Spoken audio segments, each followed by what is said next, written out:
Na verdade, essa contraindicação é muito relativa, porque se o paciente for hipertenso e tiver com a pressão controlada, ele pode doar tanto sangue quanto a medula. A única contraindicação absoluta mesmo à doação de medula é em relação à doença infecciosa, tá? Então, aí a gente elimina o doador. Mas as outras são contraindicações relativas. Então, o fato de ser portador de uma doença crônica e tudo, você vai avaliar a situação do doador naquele momento que ele foi convocado. Porque já é difícil. Se a gente der esse tipo de recusa, vai ficar mais difícil ainda. Então, você tem que avaliar. Por isso que, antes da doação, quando o doador é selecionado, ele passa por uma entrevista antes para a gente poder ver a situação atual que ele se encontra. É claro que a gente tem que dar uma medula sadia. E a doação também você tem que preservar. Você tem que dar uma medula sadia para o paciente e tem que preservar a saúde do doador também. Eu acho que isso que a Fernanda comentou no final é muito importante. O doador, ele é saudável.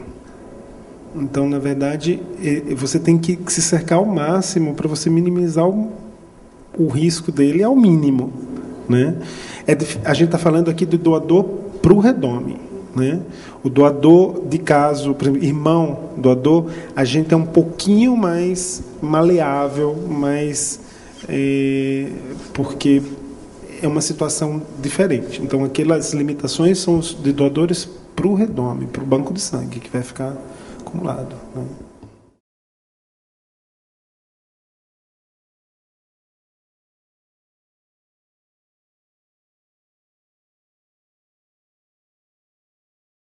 Na verdade, não tem nenhum estudo mostrando nenhum efeito colateral do uso do granloquine nos doadores. O doador de medula, a medula óssea, na verdade, ela vai estar reconstituída num prazo de 15 dias. Dificilmente, é claro que isso pode acontecer, de um doador ser convocado para mais de uma coleta, mas às vezes isso pode acontecer até mesmo para um único paciente. Pode acontecer uma falha de enxertia, uma falha de medula, e esse mesmo paciente pode precisar de uma nova coleta. Mas, então, respondendo a sua pergunta, a reconstituição da medula é em torno de 15 dias e não tem nenhum trabalho mostrando efeito colateral a longo prazo do uso do granloquine nesses pacientes sadios.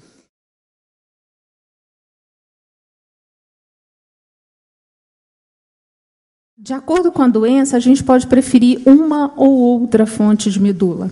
É claro que você, como doador, você pode, por exemplo, se recusar a fazer, por exemplo, uma coleta em centro cirúrgico ou usar o granloquine. Você já está doando a medula, né? Então, isso daí pode partir também de você, mas a escolha é a equipe médica que faz de acordo com o tipo da doença do paciente.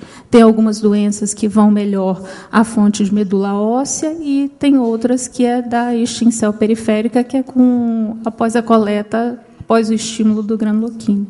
Deixa eu só complementar. Apesar de não ter efeito a longo prazo, o granloquine ele pode dar alguns sintomas agudos, né?